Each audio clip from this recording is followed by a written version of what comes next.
Silicon city ಬೆಂಗಳೂರಿನಲ್ಲಿ ಎಲ್ಲಿ ನೋಡಿದ್ರೂ ನಾಯಿಗಳ ಕಾಟ ಜೋರಾಗಿದೆ. ಜನವಸತಿ ಪ್ರದೇಶಗಳಲ್ಲಿ ಸಾಕು ನಾಯಿಗಳು ಜನರ ಮೇಲೆ ಮಾರಣಾಂತಿಕ ದಾಳಿ ಮಾಡ್ತಿವೆ. ಇನ್ನೊಂದೆಡೆ ಸರ್ಕಾರಿ ಕಚೇರಿ, ಬಿಎಂಟಿಸಿ ಡಿಪೋಗಳಲ್ಲೂ ನಾಯಿಗಳ ಕಾಟ ಮಿತಿ ಮೀರಿದೆ. ಹೀಗಾಗಿ ನಮಗೆ ನಾಯಿಗಳ ಕಾಟದಿಂದ ಮುಕ್ತಿ ಕೊಡಿ ಅಂತ ಸಾರ್ವಜನಿಕರು ಜಿಪಿಎ ಮೊರೆಗೆ ಮುಂದಾಗಿದ್ದಾರೆ.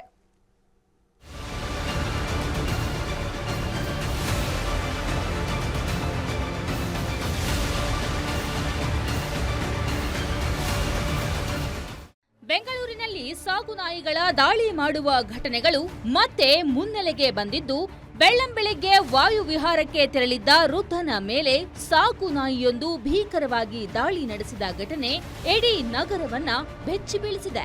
ಒಂದ್ ಕಡೆ ಸುಪ್ರೀಂ ಕೋರ್ಟ್ ಬೀದಿ ನಾಯಿಗಳಿಗೆ ಆಶ್ರಯ ತಾಣ ಸ್ಥಾಪಿಸಿ ಅಂತ ಸೂಚನೆ ಕೊಟ್ಟಿದ್ರೂ ನಾಯಿಗಳಿಂದ ಆಗ್ತಿರೋ ಅವಾಂತರಗಳು ಮಾತ್ರ ಕಡಿಮೆ ಆಗ್ತಿಲ್ಲ. ತಮ್ಮ ಪಾಡಿಗೆ ತಾವು ಹೋಗ್ತಿದ್ದ ವೃದ್ಧರೊಬ್ಬರಿಗೆ ಸಾಕಿದ ನಾಯಿಯೊಂದು ಡೆಡ್ಲಿ ಅಟ್ಯಾಕ್ ಮಾಡಿರುವ ಘಟನೆ ಎಚ್ಎಸ್ಆರ್ ಲೇಔಟ್ನಲ್ಲಿ ನಡೆದಿದೆ.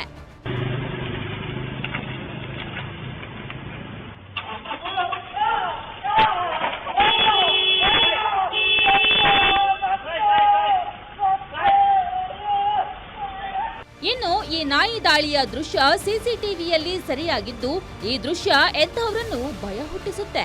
ನಾಯಿ ಮಾಲೀಕನ ಬೇಜವಾಬ್ದಾರಿತನದಿಂದ ನಾಯಿ ದಾಳಿ ನಡೆಸಿದೆ ಎಂದೇ ಹೇಳಬಹುದು. ಇನ್ನು ನಗರದ ಪೀಣ್ಯ ಬಿಎಂಟಿಸಿ ಡಿಪೋದಲ್ಲಿ ಹುಚ್ಚು ನಾಯಿಗಳ ಕಾಟ ಹೆಚ್ಚಾಗಿದೆ. ಇದರಿಂದ ಇಲ್ಲಿನ ಜನರು ಓಡಾಡಲು ಆತಂಕ ವ್ಯಕ್ತಪಡಿಸುತ್ತಿದ್ದಾರೆ. ಡಿಪೋ ಮ್ಯಾನೇಜರ್ ಕಚೇರಿ ಸೇರಿದಂತೆ ಇಡೀ ಘಟಕದೊಳಗೆ ಕಂಡಲ್ಲಿ ಬೀದಿ ನಾಯಿಗಳು ಕಂಡು ಬರ್ತಿದ್ದು, ಕೂಡಲೇ ಇದಕ್ಕೆ ಬ್ರೇಕ್ ಹಾಕಿ ಅಂತ ಮ್ಯಾನೇಜರ್ಗೆ ಸಿಬ್ಬಂದಿ ಪತ್ರ ಬರೆದಿದ್ದಾರೆ.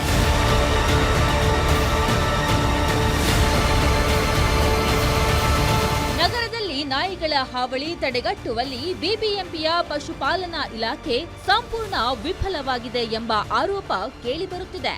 ಸದ್ಯಕ್ಕೆ ಸಿಟಿ ಮಂದಿಯ ನೆಮ್ಮದಿಯ ಬದುಕು ಬೀದಿ ಮತ್ತು ಸಾಕು ನಾಯಿಗಳ ಕೈಯಲ್ಲಿದ್ದು, ಈಗಲಾದ್ರೂ ಸಂಬಂಧಪಟ್ಟ ಅಧಿಕಾರಿಗಳು ಮಹಾನ್ ನಗರದಲ್ಲಿರೋ ಶ್ವಾನ ಕಾಟಕ್ಕೆ ಬ್ರೇಕ್ ಹಾಕೋ ಕೆಲಸ ಮಾಡಬೇಕಿದೆ.